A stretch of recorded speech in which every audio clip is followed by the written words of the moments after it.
ಇದು ಒಂದು ಪಾಯಿಂಟ್ ಬಾಬಾ ಸಾಹೇಬ್ ಹೇಳಿರೋದು ಕಾನ್ಸ್ಟಿಟ್ಯೂಂಟ್ ಅಸೆಂಬ್ಲಿ ಸ್ಪೀಚ್ ಅಲ್ಲಿ. ನೋಡಿ, ಅವ್ರು 20 ವರ್ಷ ಸಾಕು ಅಂತ ಹೇಳಿದ್ರು, ಈಗ 75 ವರ್ಷ ಆಗಿದೆ. 75 ವರ್ಷ ಆಗಿದೆ. ನೀವ್ ಹೇಳಿ, ಇನ್ನು 50 ವರ್ಷ ಆದ್ರೆ ತಾನೇ ಸಾಮಾಜಿಕ ಸಮಾನತೆ, ಆರ್ಥಿಕ ಸಮಾನತೆ ಬರುತ್ತೆ ಅನ್ನೋ ಪರಿಸ್ಥಿತಿ ಇದೆಯಾ ಇವಾಗ? ಇದೆಯಾ? ಬರೀ 20 ವರ್ಷ ಸಾಕಂತ ಹೇಳಿದ್ರು ಅವ್ರು. 20 ವರ್ಷ ತರಬೇಕು. ಸರ್ಕಾರ ಜವಾಬ್ದಾರಿ ಅದೇನೆ. ಪ್ರೈಮ್ ಮಿನಿಸ್ಟರ್ ಆದ ಕೆಲಸ ಏನಂತ? ನೀವು ದೇವನೂರು ಸರ್ದು ಒಡಲಾಳ ಓದಿದಿರ? ಎಲ್ರು ಓದಿದ್ದೀರಾ? ಓದಿಲ್ವಾ? ನೀವೇನು PhD ಮಾಡಿ ಓದಿದ್ರೇನ್ರಿ?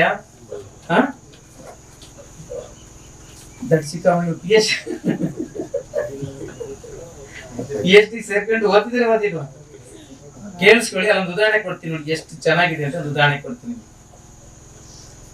ಅಲ್ಲಿ ಒಂದ್ ಹುಡುಗನ ಪಾತ್ರ ಬರುತ್ತೆ, ದುಪ್ಟಿ ಕಮಿಷನರ್ ಅಂತ ಒಂದು ಪಾತ್ರ ಬರುತ್ತೆ. ದುಪ್ಟಿ ಕಮಿಷನರ್ ಅಂತ ಅಂದ್ರೆ ಆ ಸಾಕವನ ಮನೆಯಲ್ಲಿ ಗೌರಮ್ಮ ಅಂತ ಒಬ್ಬಳಿದ್ದಾಳೆ ಮಗಳು, ಸಾಕವನ ಮಗಳು. ಅವಳ ಯಾವ್ದೋ ಪಕ್ಕದೂರು ಕೊಟ್ಟು ಮದುವೆ ಮಾಡಿದ್ದಾರೆ. ಅವಳ ಗಂಡ ಅಪಪೋಲಿ ಅವನು. ಹಂಗಾಗಿ ಅವಳಿಗೆ ಅಲ್ಲಿ ನೆಲೆ ಇಲ್ಲ. ಅದಕ್ಕೆ ಅವಳು ತವರೂರಿಗೆ ಬಂದು ನೆನೆಸ್ಬಿಟ್ಟಿದ್ದಾಳೆ. ಆ ಗೌರಮ್ಮನಿಗೆ 2 ಜನ ಮಕ್ಕಳು. ಒಂದ್ ಹುಡುಗ ಶಿವು ಅಂತ 3ನೇ ಕ್ಲಾಸ್ ಓದ್ತಾನೆ, ಇನ್ನೊಂದು ಹುಡುಗ ದುಪ್ಟಿ ಕಮಿಷನರ್. ದುಪ್ಟಿ ಕಮಿಷನರ್ ಅಂದ್ರೆ ಆ ಹುಡುಗನಿಗೆ ಹುಟ್ಟಿದಾಗಿಂದಲೂ ಕಾಯಿಲೆ, ಮೈ ಎಲ್ಲ ಬೆಳ್ಳಗಿದೆ, ತೊಗಟ ತೆಗೆದು ಮರದಂಗೆ ಮೈ ಎಲ್ಲ ಬೆಳ್ಳಗಿದೆ.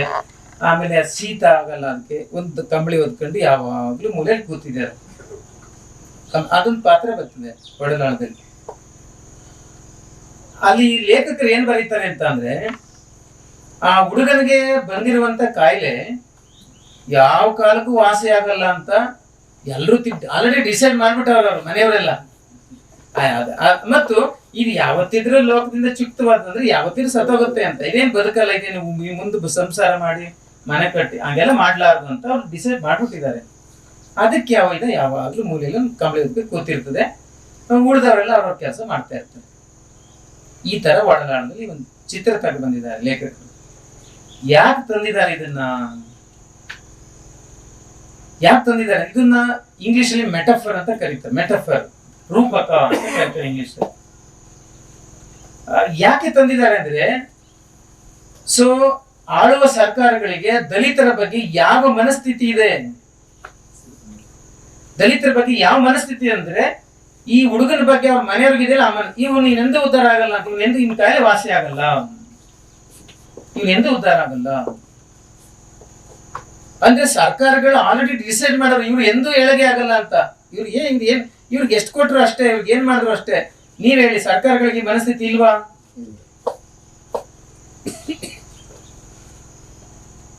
ನೀವೆಲ್ಲ ಡಿಸೈಡ್ ಮಾಡಿಯಪ್ಪ, ಕೇಳಿಸ್ಕೊಳ್ಳಿ. ಈಗ ಸರ್ಕಾರ ಏನ್ ಮಾಡ್ತು? ಹೊಸ ಸರ್ಕಾರ ಬರ್ತಾ ಇದೆ, ನೆಹರು ಸರ್ಕಾರ ಬರ್ತಾ ಇದ್ದಂಗೆ ಏನ್ ಮಾಡಿದ್ರು?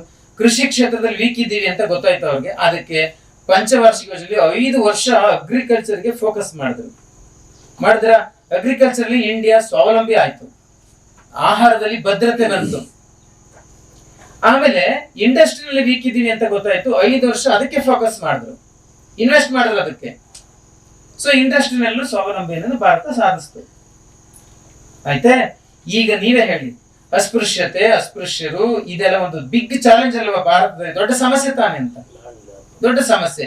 ಈಗ ನಮ್ಮ ದೇಹದಲ್ಲಿ ಯಾವ್ದಾದ್ರು ಒಂದು ಆರ್ಗನ್ ಕೆಟ್ಟೋದ್ರೆ ಅದು ಆರ್ಗನ್ ಪ್ರಾಬ್ಲಮ್ ಅಥವಾ ಇಡೀ ದೇಹದ ಪ್ರಾಬ್ಲಮ್? ಹೇಳಿ ನೋಡೋಣ. ಈಗ ದೇಹದಲ್ಲಿ ಕಿಡ್ನಿ ಡ್ಯಾಮೇಜ್ ಆಯ್ತು ಅನ್ಕೊಳ್ಳಿ, ಅದು ಕಿಡ್ನಿ ಸಮಸ್ಯೆನಾ ಇಡೀ ದೇಹದ ಸಮಸ್ಯೆ? ದೇಹದ ಸಮಸ್ಯೆ. ನೀವು ಅಲ್ಲೇನೋ ಒಂದು ಡ್ಯಾಮೇಜ್ ಆಗುತ್ತೆ ಅನ್ಕೊಳ್ಳಿ, ಅಲ್ಲಿನ ಪ್ರಾಬ್ಲಮ್ ಅಂದ್ಬಿಟ್ಟು ಸುಮ್ಮಿರಕ್ಕಾಗುತ್ತಾ? ಹಂಗಾಗಲ್ಲ. ಯಾಕೆ ಅಂದ್ರೆ ಅದು ಇಡೀ ದೇಹದ ಸಮಸ್ಯೆ. ಅದು ಅಂದ್ಮೇಲೆ ಈ ದುಪ್ಟಿ ಕಮಿಷನರ್ ಹಿಂಗೆ ಮೂಲೆ ಹಿಡಿದು ಕೂತಿದ್ದಾನೆ ಅಂದ್ಮೇಲೆ ಅವನ ಹುಷಾರು ಮಾಡಕ್ಕೆ ಯಾವ ಸರ್ಕಾರ ಆಗಿರ್ಲಿ, ಸೆಂಟ್ರಲ್ ಗೌರ್ಮೆಂಟ್ ಆಗಲಿ ಸ್ಟೇಟ್ ಗೌರ್ಮೆಂಟ್ ಆಗಲಿ, 5 ವರ್ಷ ಪಂಚವಾರ್ಷಿಕ ಯೋಜನೆ ಏನಾದ್ರು ಫೋಕಸ್ ಮಾಡಿ ಪ್ಲಾನ್ ಮಾಡಿ ದುಡ್ಡು ಹಾಕಿ ಈ ಸಿಸ್ಟಮ್ ನ ಸರಿ ಮಾಡ್ಬೇಕು, ಈ ರೋಗಿಷ್ಠ ಹುಡುಗನ ಹುಷಾರು ಮಾಡ್ಬೇಕು ಅಂತ ಯಾರಾದ್ರೂ ಪ್ರಯತ್ನ ಮಾಡಿದಾರ? ಕೊಟ್ಟರೆ ದುಡ್ಡಕ್ಕಿಂತ ವಾಪಸ್ ಹೇಳಿ, ಮಾಡಿದಾರ? ಹಂಗಿದ್ರೆ ಹುಡುಗ ಹುಷಾರಾಗತ್ತೆ ಹೆಂಗ? ಕಾಯಿಲೆ ಯಾವಾಗ ವಾಸಿ ಆಗುತ್ತೆ? ಎಲ್ಲ ವಾಸಿ ಆಗುತ್ತೆ? ಇದಕ್ಕೆ ಆ ಲೇಖಕರು ದೇವನೂರು ಸರ್ ಅಂದ್ರೆ ಆ ಪಾತ್ರ ಮೆಟಫರ್. ಅದು ಮೆಟಫರ್ ಅಂದ್ರೆ ಅಲ್ಲಿ ಒಂದು ಮಾತು ಬರ್ತದೆ, ಆ ಹುಡುಗ ತನ್ನಷ್ಟಕ್ಕೆ ತಾನು ಕುಳಿತಿದ್ದನು, ಉಳಿದ ವ್ಯಾಪಾರಗಳು ತಮ್ಮಷ್ಟಕ್ಕೆ ತಾವು ನಡೆಯುತ್ತಿದ್ದವು ಅಂತ ಒಂದು ಮಾತು ಬರುತ್ತೆ.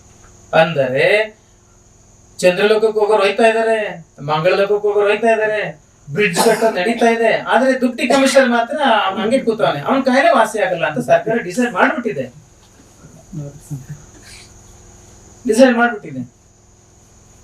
ಅದಕ್ಕೇನೆ ಬಂಧುಗಳೇ 75 ವರ್ಷ ಆಗಿದೆ, ಸಾಮಾಜಿಕ ಅಸಮಾನತೆ ಆಗ್ಲಿ ಆರ್ಥಿಕ ಅಸಮಾನತೆ ಆಗ್ಲಿ ಒಂದೇ 1% ಕಮ್ಮಿ ಆಗೋದಿರ್ಲಿ, ಹೆಚ್ಚಾಗೋಗಿದೆ. ಇವಾಗ ಅದು ಹೆಚ್ಚಾಗೋಗಿದೆ, ಈಗ ಹೆಚ್ಚಾಗೋಗಿದೆ. ಇದರಲ್ಲಿ 75 ವರ್ಷಗಳಿಂದ ಆಳ್ವಿಕೆ ಮಾಡಿದ ಎಲ್ಲರ ಜವಾಬ್ದಾರಿ ಇದೆ, ಎಲ್ಲರ ಪಾತ್ರನೂ ಇದೆ. ಇಲ್ಲಿ ಯಾರು ಸಾಕ್ಷರ ಸಜ್ಜನರು ಅಂತ ನಾನು ಹೇಳ್ತೇನೆ, ಎಲ್ಲರ ಪಾತ್ರನೂ ಇದೆ ಇದರಲ್ಲಿ. ಇದು ಒಂದು ಬಾಬಾ ಸಾಹೇಬ್ರು ಅವತ್ತು ಕಾನ್ಸ್ಟಿಟ್ಯೂಂಟ್ ಅಸೆಂಬ್ಲಿ ಹೇಳುವಂತ ಮಾತುಗಳೆಲ್ಲ ಅದೊಂದು ತುಂಬಾ